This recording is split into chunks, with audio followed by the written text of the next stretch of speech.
사랑하는 형제자매 여러분, 오늘 우리는 믿음의 여정 속에서 우리를 지키고 보호하는 강력한 수호자, 천상의 영웅에 대한 이야기를 나누고자 합니다. 이 이야기가 여러분의 마음에 깊은 울림을 주고 하느님의 크신 사랑과 은총을 다시금 느끼게 하는 시간이 되기를 바랍니다.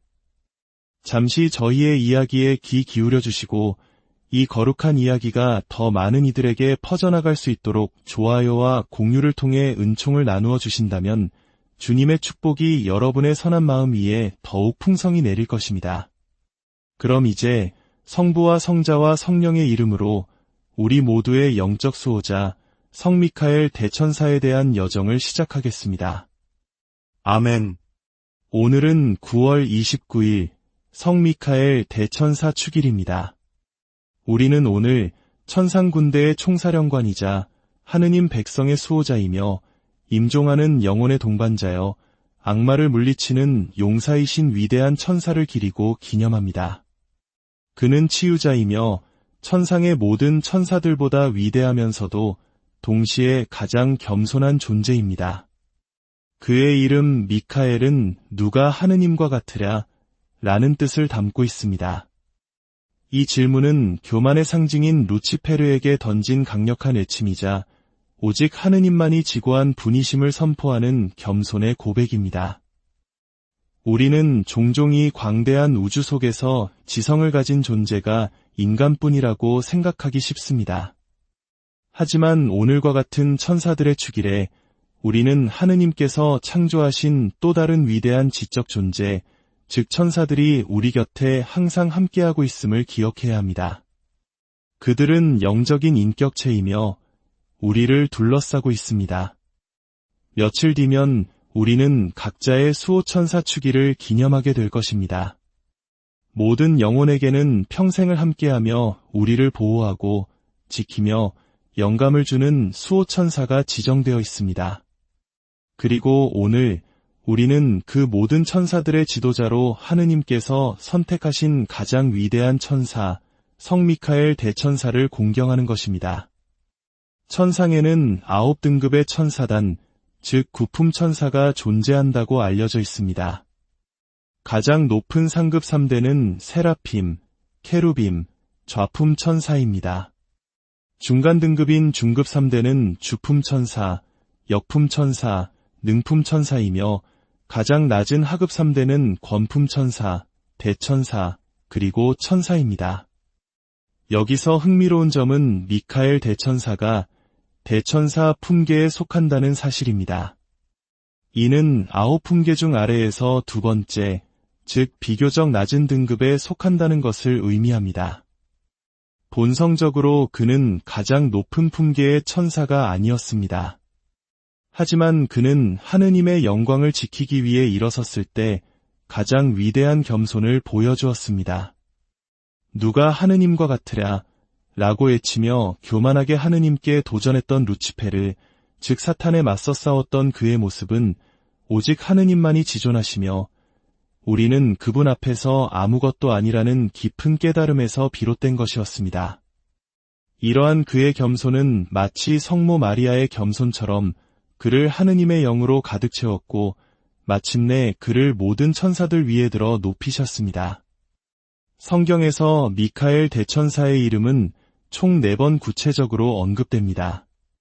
2번은 다니엘서에, 1번은 유다서간에, 그리고 마지막으로 요한묵시록에 등장합니다. 먼저 다니엘서 10장을 보면 가브리엘 대천사가 페르시아의 수호천사와의 갈등에 대해 이야기하는 장면이 나옵니다. 개인에게 수호천사가 있듯이 국가나 민족에게도 수호천사가 있습니다. 당시 이스라엘 백성이 바빌론으로 유배를 가 페르시아의 지배 아래 있었는데 페르시아의 수호천사는 유배온 이스라엘 백성 덕분에 자신의 백성들이 하느님을 알게 되는 것을 기뻐하며 그들이 계속 머물기를 바랐습니다. 반면 가브리엘 대천사는 이스라엘 백성이 예루살렘으로 돌아가야 한다는 하느님의 뜻을 전하려 했습니다. 두 선한 천사 사이에서 의견 충돌이 있었던 것입니다. 다니엘서 10장 13절에서 가브리엘은 이렇게 말합니다. 페르시아 왕국의 수호천사가 20하루 동안 나를 막아섰소. 그러나 내가 페르시아 임금들 곁에 남아있는 동안 으뜸가는 수령의 하나인 미카엘이 나를 도우러 와 주었소. 교부들은 이 구절을 통해 선한 천사들조차 하느님의 뜻을 이루는 최선의 방법에 대해 항상 명확히 알지는 못하며 바로 이때 미카엘 대천사가 중재자로서 나타나 하느님의 뜻을 명확히 하는 역할을 수행했음을 통찰했습니다. 다니엘서 12장에서는 종말의 때에 미카엘이 수행할 역할에 대해 예언합니다. 그때에 내 백성의 보호자 미카엘 대천사가 일어설 것이다. 또한 나라가 생긴 이래 그때까지 겪어보지 못한 재앙의 때가 올 것이다. 이는 마지막 날 하느님의 백성을 지키기 위한 미카엘 대천사의 결정적인 역할을 예고하는 것입니다. 유다서간 1장 9절에서는 모세의 주검을 놓고 악마와 다툴 때의 미카엘 대천사의 모습을 보여줍니다. 미카엘 대천사도 모세의 주검을 놓고 악마와 다투며 논쟁할 때 감히 모독적인 판결을 내놓지 않고 주님께서 너를 꾸짖으시기를 바란다 하고 말하였을 뿐입니다. 당시 사탄은 이스라엘 백성이 모세의 주검을 우상처럼 숭배하도록 유혹하기 위해 그 위치를 드러내려 했습니다. 미카엘은 이를 막아서면서도 자신의 힘으로 악마를 심판하지 않고 오직 주님의 권위로 그를 꾸짖었습니다. 이는 그의 철저한 겸손과 하느님께 대한 순명을 다시 한번 보여주는 대목입니다. 마지막으로 요한묵시록 12장에는 천상에서 벌어진 장엄한 전쟁이 묘사됩니다. 이 예언은 세상의 시작과 끝, 두 가지 시간을 모두 아우릅니다. 태초에 미카엘이 루치페르를 물리치고 그를 내쫓았을 때와 세상 끝에 다시 한번 그들이 전투에서 마주할 때를 동시에 보여줍니다. 그때의 하늘에서 전쟁이 벌어졌습니다. 미카엘과 그의 천사들이 용과 맞서 싸웠습니다. 용과 그의 부하들도 맞서 싸웠지만 당해내지 못하여 하늘에는 더 이상 그들을 위한 자리가 없었습니다. 그리하여 그 큰 용, 그 옛뱀, 악마라고도 하고 사탄이라고도 하는 자, 온 세계를 속이던 그 자가 떨어졌습니다.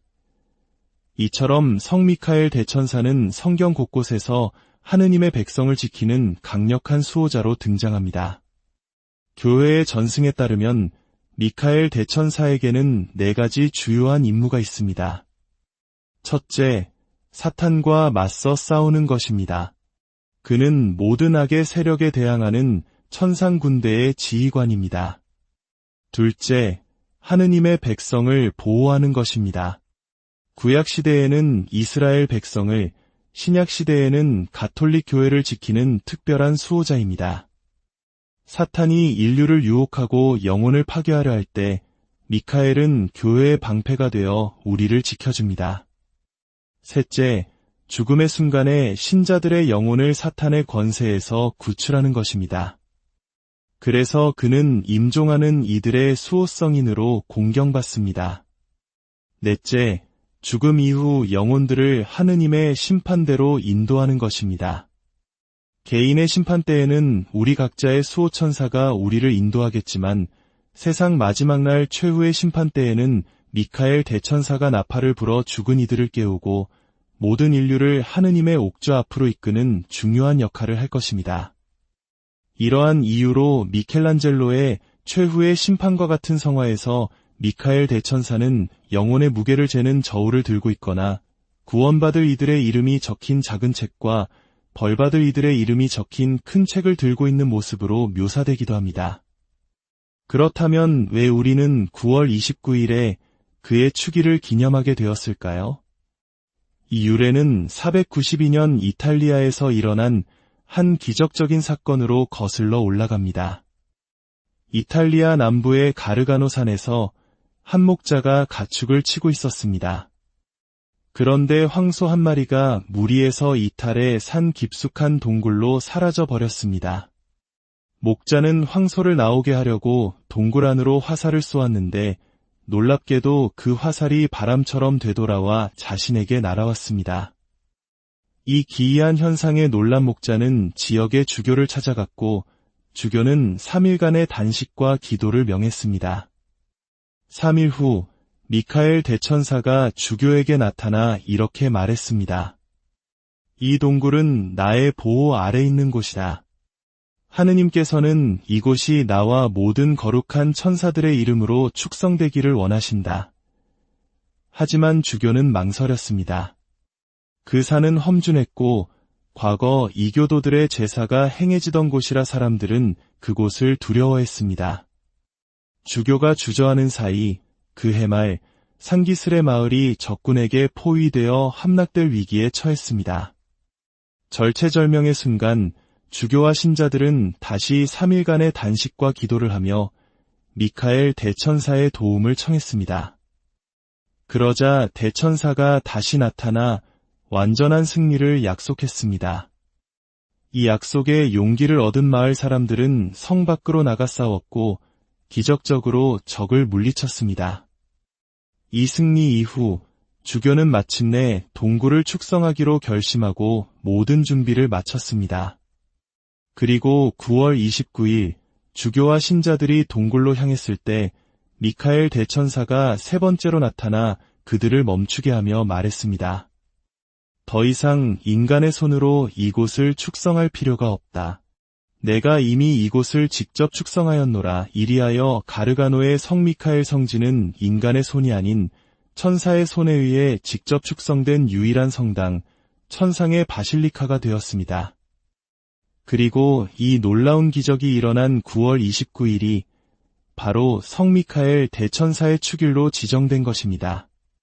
훗날 이 지역에 끔찍한 전염병이 돌았을 때에도 주교의 기도에 응답한 미카엘 대천사는 동굴의 작은 돌멩이들을 축복하여 지니면 병으로부터 보호받을 것이라고 알려주었고 실제로 이 돌멩이를 지닌 많은 이들이 기적적으로 치유되었다고 전해집니다. 형제자매 여러분, 천사들은 이처럼 태초부터 인류의 구원을 위해 깊이 관여해온 위대한 존재들입니다. 그들은 우리를 돕고 싶어 하지만 우리가 하느님의 편에 설 때에만 온전히 우리 편이 되어줄 수 있습니다. 우리가 죄를 짓고 하느님을 등질 때 그들은 우리를 벌하려는 것이 아니라 우리가 구원의 기회를 저버리는 것을 안타까워하며 심판의 날에 그 사실을 증언할 것입니다. 우리와 항상 함께하는 천사들은 단 한 번도 죄에 물든 적 없는 순결한 존재들입니다. 그들은 하느님의 시험을 통과했고 미카엘 대천사를 따라 하느님께 대한 충성을 지켰습니다. 우리 또한 그들처럼 우리 곁에 있는 수호천사의 속삭임에 귀 기울이고 그들의 순수함과 용기를 본받으려 노력해야 합니다. 오늘 성 미카엘 대천사 축일을 맞아 사탄의 모든 유혹과 세상의 악에 맞서 우리를 지켜주시도록 그분의 전구를 청합시다. 우리 삶의 전투에서 그가 우리의 방패가 되어주시고 죽음의 순간에 우리 영혼을 하느님께로 안전하게 인도해 주시기를 기도합시다. 위대한 수호자 성 미카엘 대천사님, 저희를 위하여 빌어주소서. 하느님의 축복이 여러분과 여러분의 가정에 늘 함께하기를 기도합니다. 성부와 성자와 성령의 이름으로